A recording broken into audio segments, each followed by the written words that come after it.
कल्पना गर्न समेत डर लाग्छ। कलुषित राजनीतिको बधशालामा देश बाँधिएको छ। हो, बधशालामा बाँधिएको देशलाई मार हान्ने र भाग लगाउने तयारी छ। केवल मतान्तर भएको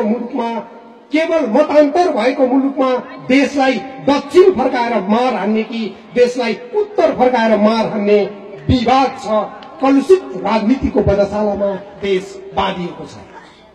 दलपति बाउसे गर्न ललायित छन् जनताको रगतमा। यति बेलाको देश कल्पना गर्न डर लाग्छ। सत्ता मोहमा माखो झैं डुबेकाहरू जसलाई हामीले नमस्कार थाप्न योग्य बनायौं र नमस्कार गरिरह्यौं।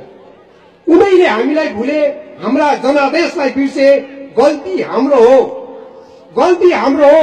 कसरी सोच्यौं काचुली फेर्दैमा साँप घोडेउला बन्छ भनेर कल्पना गर्न समेत डर लाग्छ। यति बेलाको देश सत्ताविहीनहरू सत्तासीन भए। हरुवाहरूको जीत भयो, जित्नेहरू हारे। खै के भयो, परिवर्तन भनियो तर नाम मात्रको नामिक परिवर्तन रहेछ। नागरिकले खै के पाए। हिजोको राज्य सत्ताले तावामा हालेको थियो। आजका नयाँ राणा र राजाहरूले ढुङ्ग्रोमा हालिरहेका छन्। कल्पना गर्न समेत डर लाग्छ। यति बेलाको